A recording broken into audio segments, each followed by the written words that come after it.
네, 남북 청년들의 도전기를 생생하게 들려드리는 도전의 천리길 48번째 도전자와 함께하는 두 번째 시간입니다.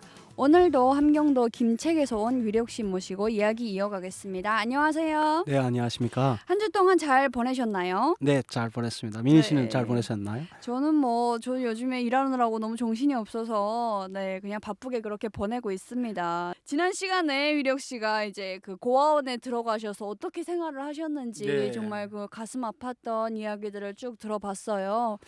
이어서 한번 이번 시간에 네. 이야기를 들어볼 텐데요. 고아원을 그러면 몇 살까지 계시다가 나오신 거예요? 저는 17살, 18살에 나왔었어요. 고아원에. 예. 그러니까 성인이 돼서 나오신 그렇죠. 거네요. 북한은 성인 기준이 그 17살이잖아요. 만 17살이잖아요. 그래서 저는 17살에 나왔고 사실 고아원에서의 생활은 생존이었다면 그 이후가 더 문제였긴 했었어요. 네, 네. 그 얘기를 이제 미니 씨한테 들려드릴게요. 네. 네. 그 이후의 이야기. 그러면 네. 고아원에서 학교 과정도 다 이제 나오신 건. 그렇죠. 그러니까 고아원에서 초등학교하고 고등중학교를 다 졸업을 했고, 그러니까 다른 사람들하고 차이가 고아원이라는 그 특수성인데, 고아원 북한에서 대부분 사람들 같은 경우는 학교를 졸업을 하면 군대에 가거나 아니면 뭐 자기가 직장에 취업을 하거나 이렇게 네. 되잖아요. 근데 저희는 고아원이 한마디로 집이었어요. 그 집을 나가게 되는 거잖아요. 그러면 어디에서 자고 먹어야 될지를 우리가 결정을 해야 됐었어요. 네. 예, 근데 그것을 국가에서 해줬어요. 그러니까 그것을 뭐 단체 농장 그 뭐 보내기, 집단 배치. 집단 배치라고 하죠. 예, 보내기 아. 아니면 뭐 돌격대 보내기 뭐 이런 거 했었었는데 저희는 배감 청년 돌격대라고 해서 예, 거기에 단체로 이렇게 배정을 받았었어요. 예. 그럼 돌격대 생활을 그때부터 쭉 하신 거네요. 네, 네, 그렇습니다. 제가 알기로는 이제 돌격대가 건설 쪽 일을 많이 네. 하는 걸로 알고 있는데 그럼 어떤 일을 주로 하셨어요? 돌격대가 크게 두 가지가 있습니다. 정규 돌격대가 있고요. 두 번째는 그 일반 돌격대가 있습니다. 네. 정규 돌격대 같은 경우에는 일반 군인하고 똑같이 10년이면 10년 군사복무처럼 이렇게 하면서 대신 훈련을 하는 것이 아니고 건설을 하는 거고요. 일반 돌격대 같은 경우에는 여기에도 한 두 가지 부류가 있는데 뭐 교환형 돌격대, 그 노동력을 보충하기 위해서 그 직장에서 이렇게 뭐 체인지를 하는 거죠. 교환을 하는 거죠. 그래서 뭐 내가 뭐 6개월 또는 1년만 버텨라 그러면 다른 사람을 교대해 줄게. 이렇게 인력을 교체하는 형이 있고 또 짧게는 뭐 3개월, 6개월 이런 과정도 있습니다. 그래서 정규 돌격대가 더 힘들고 일반 돌격대는 아무래도 사회생활을 하던 사람들이 들어가다 보니까 조금 일하는 게 조금 낫다. 먹고 사는 것도. 예. 근데 저는 이 두 가지를 다 경험했습니다. 북한에서. 그러면 어디서 일을 하셨어요? 저는 평양에서 주로 일을 했었었는데요. 네. 처음에 제가 뭐 우리 학급 전체가 그 배감에 나갔었다고 얘기를 했었잖아요. 근데 저는 학교에서 바로 평양에 나갔었어요. 저 혼자만. 예. 좀 이렇게 학교에서 청년 뭐 학생회장? 네네네. 한국으로 말하면 네. 청년 비서를 청년 했었었거든요. 비서, 그래서 네. 좀 선생님들이 좀 저만은 조금 이렇게 평양에 나가서 좀 성공을 해라 뭐 이런 기대치가 좀 많이 계셔서 평양에 나가게 됐고, 그래서 일반 정규 돌격대를 처음에 나가게 됐습니다. 그래서 거기에서 약 한 1년 6개월 정도 근무를 하다가 나왔습니다. 그럼 평양에 계셨었네요. 평양 828 청년 돌격대 처음에 갔었고요. 지금도 기억나는 게 그 만경대 구역 그 갈림길동에 알죠. 있는 네. 네, 거기에 아파트 안에 있는 지역에서 전철 타고 다니면서 그 버스 타고 걔도 전차 타고 버스 타고 지하철 타고 다니고 이렇게 생활했던 것 같습니다. 다니면서 일을 하셨던 네, 거예요? 아파트 건설을 주로 했었습니다. 예. 그때는 어땠어요? 좀 고아원보다는 좀 나으셨나요? 낫지 않았어요. 왜냐하면 제가 신체 구조가 많이 딸렸었어요. 제가 고아원을 졸업할 때 1m 45에 졸업을 했었거든요. 그러니까 북한의 그 고아 아이들 뭐 지금은 어떤지 모르겠는데 머리만 대딱 크다 뭐 이런 소리가 있거든요. 영양 상태가 안 좋아서 성장을 해야 될 때 성장을 못한 거예요. 그래서 키가 다 대부분 작아요. 저 역시도 학급에서 키가 제일 컸었었는데 1m 45, 46 정도가 됐었거든요. 그런 제일 큰 게 1m 그렇죠. 45. 예, 그런 상황에서 삽이 높이가 한 얼마 정도 되는 것 같나요? 못해도 최소 1m? 1m 20 이렇게 되는 것도 있습니다. 네. 1m 정도가 되는데 1m 45가 1m 단에서 삽을 지게 되면 거의 목까지 올라와요. 그 삽을 휘두르야 되는데 신체적인 게 따라 안 주니까 상당히 남보다 좀 힘들게 일을 했었습니다. 예. 그러면 거기서는 그래도 먹는 거는 좀 괜찮았었나요? 먹는 거는 하루 세 끼를 주고 하루 세 끼는 대부분 옥수수밥을 이렇게 주는데요. 네. 그게 그런 것 같아요. 제가 한국에 와서 이제 일주일에 고기를 한 번도 못 먹게 되면 그 막 허전하다고 표현을 해야 될까요? 막 먹어야 될 것 같은 이런 생각이 계속 들거든요. 북한에서는 뭐 고기 먹는 건 거의 명절에만 먹잖아요. 네. 그리고 그 돌격대에서 고기 줄 일은 거의 없고요. 그래서 밥을 주는데 옥수수 밥에 그냥 소금국이에요. 시라지국인 거예요. 그러니까 다시 말해서 제가 말씀드리고 싶은 건 기름이 없어요.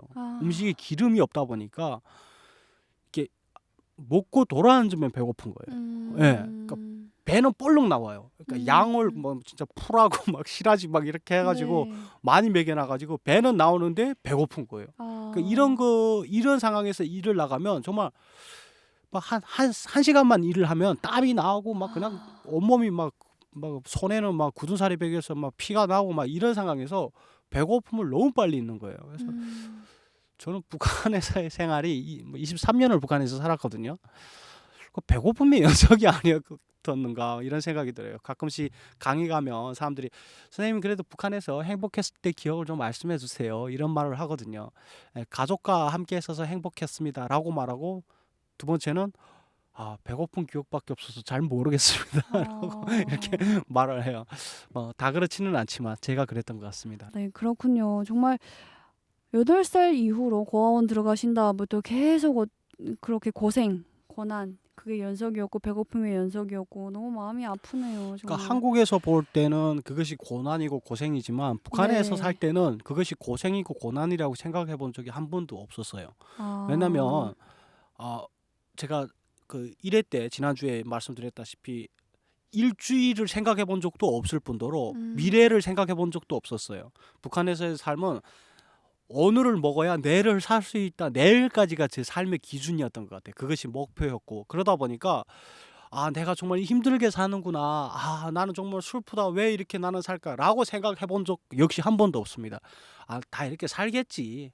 내가 좀 힘들면 뭐 어때? 살아있는 걸 감사해야지. 그냥 이렇게 살았던 것 같아요. 네네. 그러면 평양에서만 쭉 돌격대 생활을 이렇게 하신 거예요? 네. 8.28 돌격대에서 한 1년 조금 지나서 있고 그 후에 백오 돌격대라고 갔었습니다. 105 돌격대. 예, 105 돌격대라고 네. 그 한경북도 려단에 들어갔었었는데요. 그 위치가 지금도 기억나는 게 그 보통강구역 류경일동 예, 그 105 아파트 딱 밑에 건설역 있잖아요. 그 네. 건설역 옆에 있었어요. 건설역 옆에. 예, 그래서 거기에서 한 2년 정도를 있었고요. 거기는 일반 돌격대였었는데 거기에서 그렇게 옮겨지나요? 제가 옮겼어요. 왜냐하면 오. 사실 이 얘기를 하려면 엄청 많은 시간이 필요한데 짧게 요약을 한다면 네. 그 8.28 돌격대에 나갔는데 제가 말씀드렸다 신체적인 조건이 안 맞았다고 너무 힘들어서 죽을 것 같은 거예요. 일은 너무 그러니까 북한에서 이런 표현 있잖아요. 무슨 속꼬리만큼 먹고 무슨 뭐 쥐꼬리만큼 쥐꼬리 먹고 서만큼 서만큼 일한다 네. 이런 표현이 있잖아요. 그러니까 진짜 그 네. 표현이 딱 맞는 거예요. 그러니까 너무 힘드니까 이거 이러다가 죽을 것 같다라고 생각을 해서 또 고향에 도망쳐서 가야 되는데 그 대안이 도망쳐서 가면 고아원에서 뭔가 실망을 할 것 같고 유일하게 평양에 내보낸 아이가 이렇게 도망쳐서 왔다라고 하게 되면 사회에 나고자 북한에서는 이런 표현을 쓰는데 그러면 되게 미안할 것 같아요. 그 의리 때문에 어찌 보면 1년 6개월이나 시간을 버텼던 거죠. 그 후에 도망치기는 그렇고 하니까 갈 데도 없고 난 그냥 여기서 죽어야 되는 거 이런 생각을 하다가 그러면 다른 돌격대를 옮겨보자라고 생각을 해서 그 일반 돌격대에 가서 무작정 일을 하겠다. 대신 내가 서류를 만들어 달라. 이렇게 했던 거죠. 그래서 그 돌격대에서 다행히도 그 받아줬고 그때 당시 그 일반 돌격대의 그 특성이 교환으로 해갖고 직장 노동력을 보충을 하는데 네. 교환을 누구도 가려고 안 해요. 싫어해요. 누가 그 나가서 그렇게 가족하고 그렇죠, 떨어져서 다 막 1년 싫어하죠. 6개월을 네. 일합니까? 그런데 알아서 어떤 아이가 와서 일을 하겠으니까 서류만 만들어 달라. 나 여기서 평생 일하겠다. 막 이러는 거예요. 그러니까 뭐 땡큐인 거죠. 그래서 서류를 만들어 갖고 거기서 또 그렇게 2년 정도를 일하게 됐었습니다. 아, 2년 네. 정도를 네, 거기서 네. 일을 하신 거네요. 그러면 꽤 오랫동안 이제 있었던 네, 건데, 네. 네. 그러다가 이제 그만두신 거예요? 그러면 돌격대 생활을? 그렇죠. 제가 그만뒀죠. 원래는 그냥 일을 했어야 되는데 제가 네. 그만뒀습니다. 그게 돌격대를 옮긴 다음에 그 828 돌격대보다도 상당히 생활이 좋았고 일하는 것도 괜찮았습니다. 또 거기에서는 제가 기술을 배웠었거든요. 아, 용접을 배워가지고 기능공학교에서 자격증을 따고 용접을 배워갖고 일을 해가지고 이렇게 그 뭐랄까 막노동은 안 했었어요. 그래서 상당히 괜찮았는데 이게 제가 그 1회 때 말씀드렸다시피 그 행복 추구하는 게 생리적인 욕구가 이렇게 그 먹는 문제가 해결되면 그 다음은 나의 행복이라든가 다른 것을 찾게 되더라고요. 네. 그게 828에서 105로 옮겼던 그 과정이었던 것 같아요. 105로 옮기니까 먹는 것이 해결되니까 이제는 내가 조금 뭔가를 얻어야겠다라는 생각이 드는 거죠. 그것이 바로 그 조선노동당 입당이었었어요. 예, 그래서 북한에서는 뭐 잘 아시겠지만 조선노동당 입당을 그 뭐 군대라든가 뭐 돌격대 이런 데 나가서 못 하고 들어오면 뭔가 조금 루저? 예, 뭔가 사람 취급을 조금 네, 그렇죠. 예. 네. 그래서 그거를 목표로 삼고 열심히 일을 했던 것 같습니다. 근데 그게 입당이 불발이 되면서 그 돌격대를 그만둬야겠다라는 결정을 하게 됐고요. 네. 그러면 이제 입당을 그렇게 원해서 열심히 일을 했지만 결국엔 불발이 돼서 돌격대를 그만두신 거고, 네, 그렇습니다. 그 이후로 그러면 탈북을 하시게 된 네, 거예요? 그렇습니다. 그 이후에 일반 직장에 좀 다니다가 탈북을 결심하게 됐습니다. 네. 어떻게 하다 탈북을 결심하게 되신 거예요? 아니, 왜냐면 고아원이라든가 이런 곳에 있으면서 이제 뭐 남한 드라마라든가 이런 것도 거의 모르셨을 테고. 그렇죠. 그런 네. 영향도 없지 않아 있긴 했었지만 그러니까 미련이 없었던 것 같아요. 그러니까 북한 사회에서 23년을 살았었는데 내가 내 인생 목표는 딱 하나, 먹는 것. 그러니까 딱 짐승 같은 거예요. 이게 무슨 사람이 이게 뭐 네. 말을 하고 감정을 교류한다 뿐이지 그냥 짐승인 거예요. 그냥 먹기 위해서 하루하루 버티고 그 이후에 뭐 명예를 위해서 노력했는데 그것이 조선노동당원이었고 그 당원을 하기 위해서 정말 열심히 노력을 했지만 결과는 안 좋았어요. 이유는 간단했거든요. 그게 뭐냐면 부모님이 이런 안 좋은 일에 연루됐기 때문에 뭐 예를 들어서 탈북이라든가 뭐 이런 걸 했기 때문에 너는 뭐 성공할 수 없다 뭐 이런 거죠.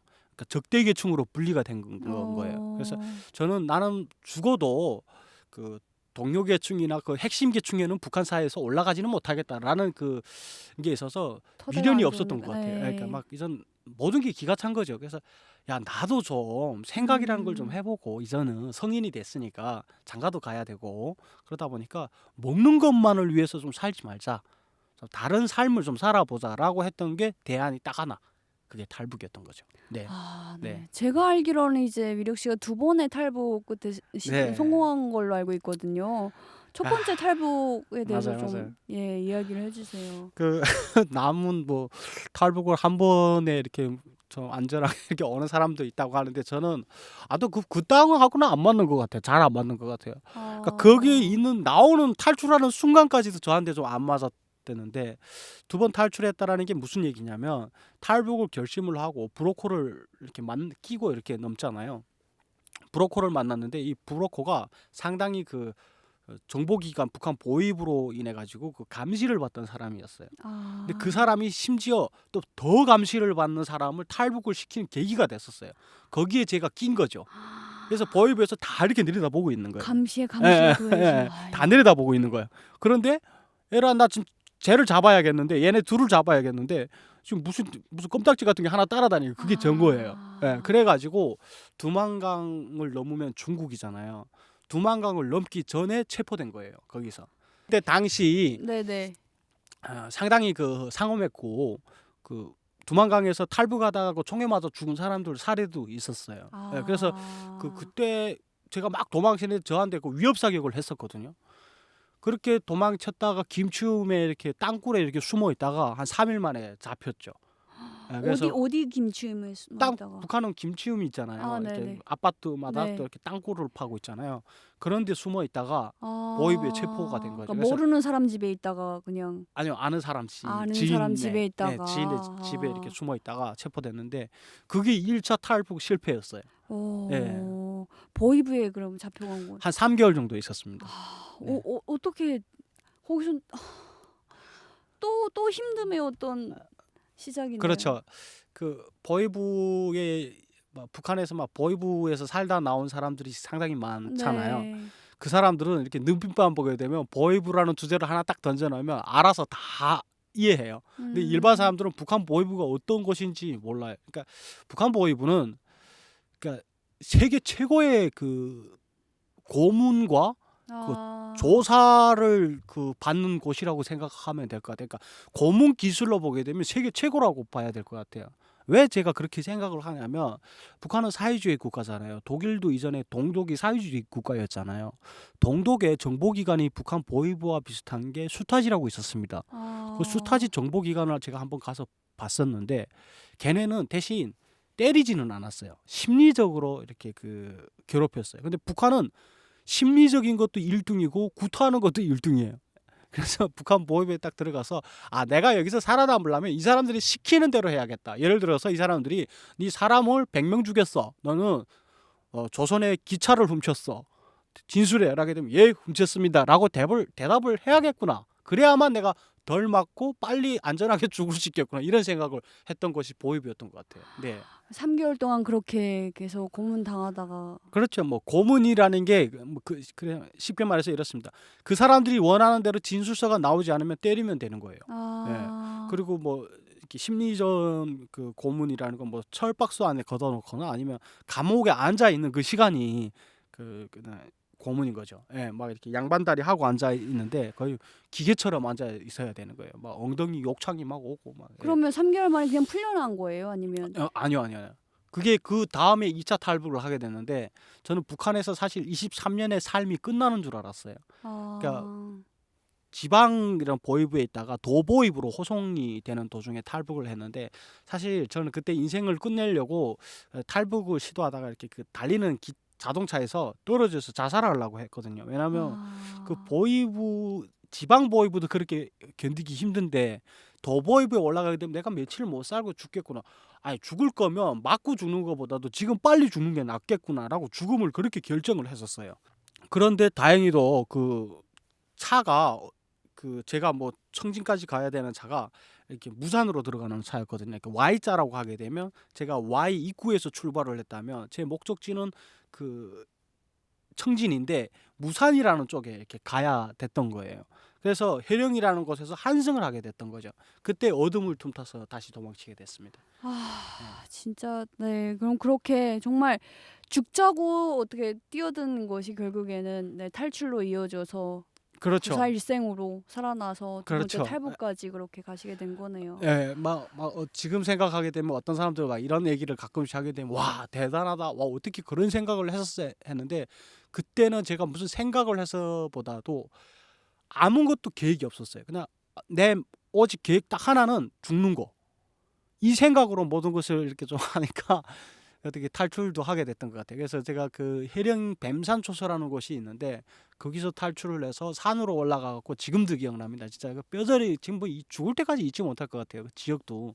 그렇죠. 아직까지도 이렇게 생생하게 기억하고 계실 정도로 네 정말 근데 두 번째 탈북도 솔직히 정말 이제 쉽지는 않았을 것 같거든요. 근데 네. 이제 시간이 또 이제 이렇게 보내드릴 시간이 돼서 이번 시간에는 여기서 이렇게 마무리해야 될 것 같습니다. 네. 진짜 너무 듣는 내내 너무 마음이 아팠어요. 정말 아프지 마요. 고생과 고난이라는 말이 아까 말로 다 안 담길 정도로 정말 그렇게 힘든 삶이었는데 그래도 지금 이렇게 여기 앉아 계신다는 거는 무사히 한국에 오셨으니까 있는 게 아닌가 싶거든요. 그래서 다음 주에는 위력 씨가 이제 두 번째 탈북에 성공을 하게 되는 어떤 자세한 이야기랑 그리고 또 한국에 정착하셔서 지금까지 살아온 이야기에 대해서 쭉 들어보도록 하겠습니다. 네. 다음 주에 또 뵙겠습니다. 고생하셨습니다. 네, 수고하셨습니다.